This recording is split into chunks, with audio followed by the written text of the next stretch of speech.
नमस्कार दोस्तों।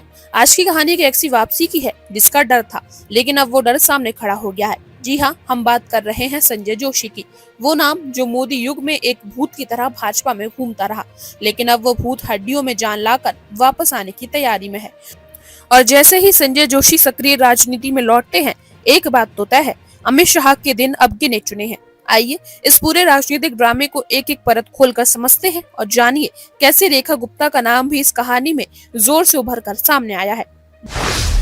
संजय जोशी वापसी की पटकथा कैसे बनी?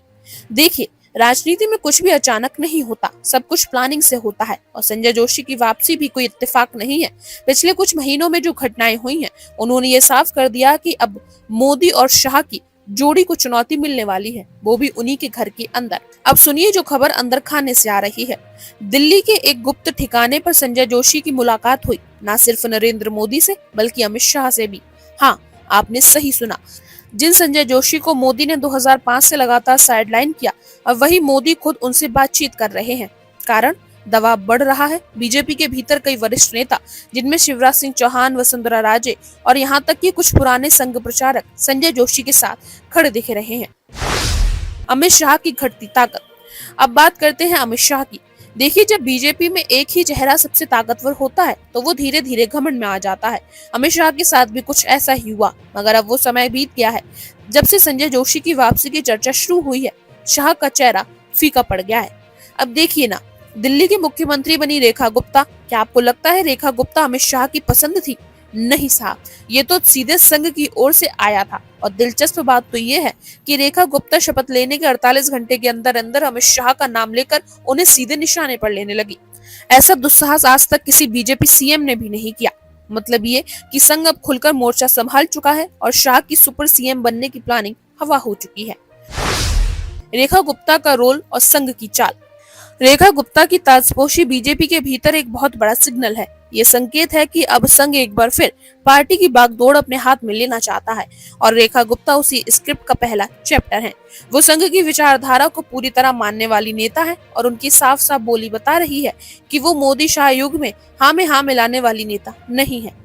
दिल्ली की सड़कों पर जैसे ही रेखा गुप्ता पीडीओ और वर्ग विशेष पर बोलने लगी, वैसे ही शाह खेमे में बेचैनी बढ़ गई। अंदर की खबर ये है कि रेखा गुप्ता का मंत्रिमंडल तय करने में भी शाह का कोई रोल नहीं था। यानी दिल्ली अब संघ के हवाले है और रेखा गुप्ता वही कर रही है जो शायद संजय जोशी की वापसी की जमीन तैयार कर सके। संजय जोशी की ताकत और प्रभाव। अब आइए थोड़ा फ्लैशबैक में चलते हैं। संजय जोशी कौन है? वो नेता जो कभी बीजेपी संगठन में रीढ़ माने जाते थे। गुजरात में मोदी के सीएम बनने से पहले पार्टी को जमीन पर खड़ा करने का काम संजय जोशी ने किया था। लेकिन फिर क्या हुआ? 2005 में एक कथित सीडी कांड के जरिए उन्हें साइडलाइन किया गया और मोदी का उदय हुआ। लेकिन संजय जोशी ने हार नहीं मानी। उन्होंने चुप रहकर काम किया, संगठन से जुड़े रहे, संघ के नेता बने रहे और यही धैर्य अब रंग ला रहा है। आज जब पार्टी के भीतर असंतोष बढ़ रहा है, संघ फिर से संतुलन लाना चाहता है और संजय जोशी वही संतुलन है। अब जब वो सक्रिय राजनीति में लौटते हैं और लौटेंगे तो ये तय है कि भाजपा की आंतरिक राजनीति पूरी तरीके से बदल जाएगी। अमित शाह की एक छत्र बादशाहत खत्म होगी। मोदी को भी अब पुराने चेहरों से समझौता करना पड़ेगा। अब क्या होगा बीजेपी में? अब सबसे बड़ा सवाल आगे क्या, तो सुनिए ध्यान से। जिस दिन संजय जोशी को पार्टी में कोई पद या जिम्मेदारी मिलती है, उस दिन से भाजपा के अंदर एक संतुलित युद्ध शुरू हो जाएगा। शाह खेमे में नेता पीछे हटेंगे और संघ के करीबी नेता आगे आएंगे। शिवराज सिंह चौहान जो अभी पार्टी अध्यक्ष पद की रेस में है, उन्हें भी संजय जोशी का नैतिक समर्थन मिलेगा। वसुंधरा राजे जैसे नेता जो कभी साइलेंट हैं, वो भी एक्टिव होंगे। रेखा गुप्ता जैसी नई नेता भाजपा का भविष्य तय करेंगी। मतलब साफ है, 2024 के बाद अब 2025 भाजपा के लिए सत्ता की नहीं, अस्तित्व की लड़ाई होगी। तो दोस्तों, कहानी अभी शुरू हुई है। जो लोग समझ रहे थे कि भाजपा में सब कुछ सेट है, उन्हें झटका लगने वाला है। संजय जोशी की वापसी, अमित शाह की कमजोरी, रेखा गुप्ता का उभार, ये सब इस बात का संकेत है कि अब भाजपा में एक नया अध्याय खुलने वाला है और उस अध्याय का नाम है संघ की वापसी और मोदी शाह की चुनौती। आपको क्या लगता है, क्या संजय जोशी फिर से भाजपा की रणनीति के मास्टरमाइंड बनेंगे? क्या शाह को साइडलाइन किया जाएगा? संजय जोशी जो हैं, उनको लेकर के बहुत चर्चाएं हुई, नाम इतना उठा बहुत ज्यादा।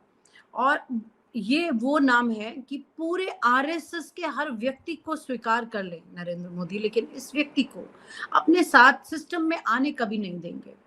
क्या इसी तरह के कोई नाम ने जोर मारा है?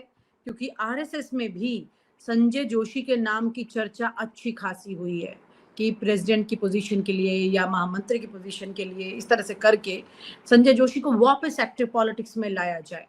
लेकिन यहाँ पर पिछले कुछ टाइम से, जब से ये अंदर ये जो फेविकोल की मैं बात कर रही हूँ, जो भागवत जी के पास मिलने गए हैं मोदी जी, कुछ टाइम से चीजें फिर से वापस दबने लगी हैं।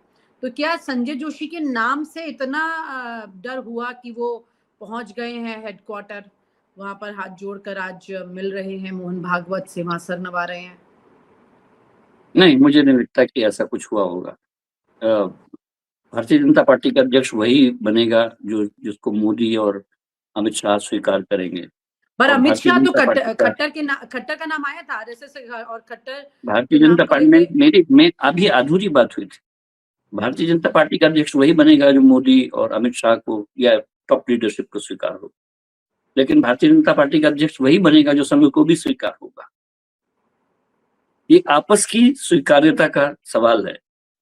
एक दूसरे पर नाम थोपने के बजाय एक दूसरे के नामों को एक्सेप्ट करने का सवाल है शायद। मतलब सबको चलना चाहिए, आरएसएस को भी, अमित शाह को भी, नरेंद्र मोदी को भी, सबको स्वीकार होना चाहिए तभी बनेगा। और जिस दिन ऐसा कौन सा अगर नाम ऐसी स्वीकार्यता आई तो दो फाड़ होंगे लोग।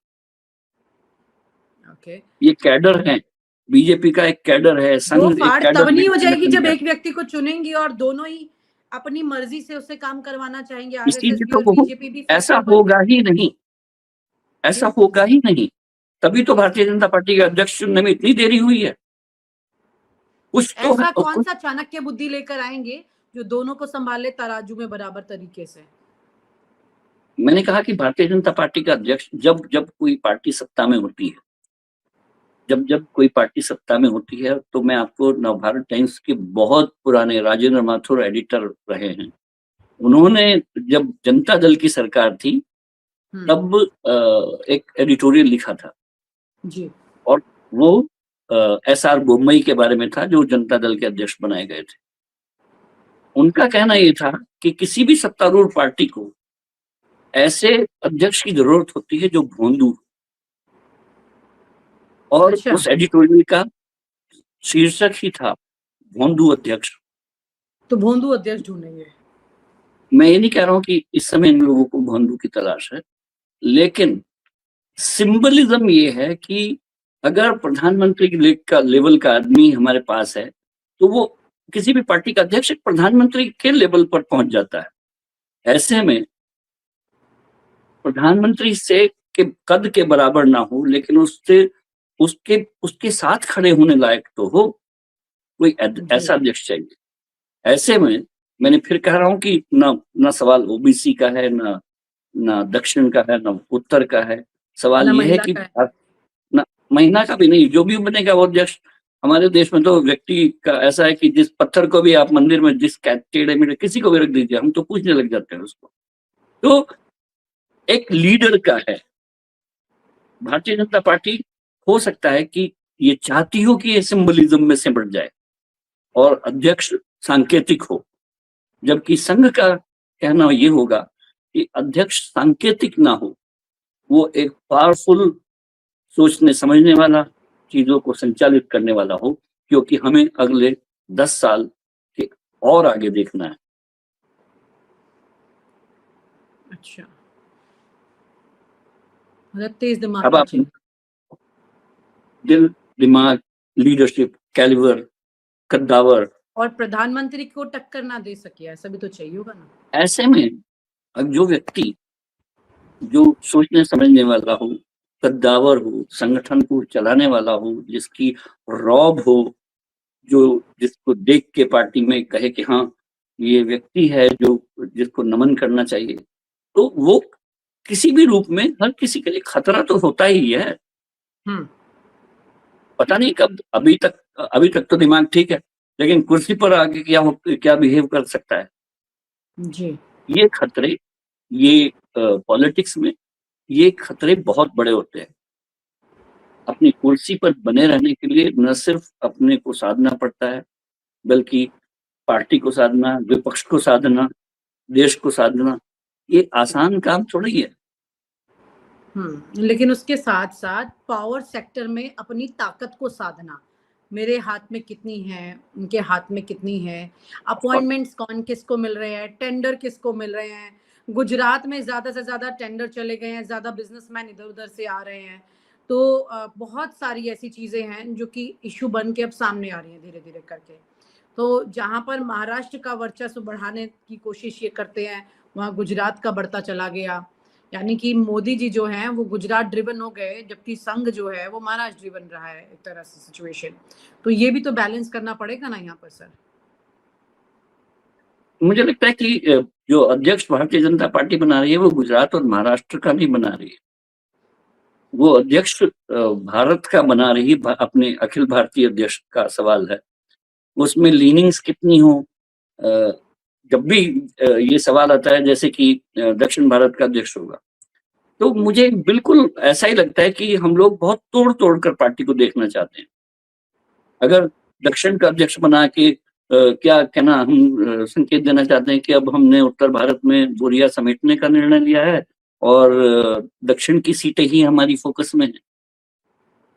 इतना खतरा तो बीजेपी नहीं लेगी कि अपनी जमाई जो जड़ें हैं उनको उखाड़ के कहीं और लगाए, ऐसी जगह लगाए जहां पर अभी उगने की कोई संभावना ही नहीं है। भारतीय जनता पार्टी अध्यक्ष भले ही साउथ का बना ले, लेकिन उसका कंसिडरेशन ये नहीं होगा कि ये दक्षिण में जड़ें जमाने के लिए। उसका कंसिडरेशन ये हो सकता है कि वहां एक कोई कद्दावर नेता सामने आ गया है जो हमारे अनुकूल भी है, संघानुकूल भी है, मोदी और शाहानुकूल भी है। लेकिन वो अनुकूलन तो होना होगा।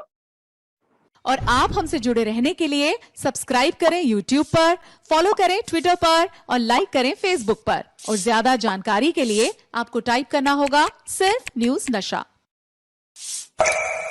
और आप हमसे जुड़े रहने के लिए सब्सक्राइब करें YouTube पर, फॉलो करें Twitter पर और लाइक करें Facebook पर। और ज्यादा जानकारी के लिए आपको टाइप करना होगा सिर्फ न्यूज नशा।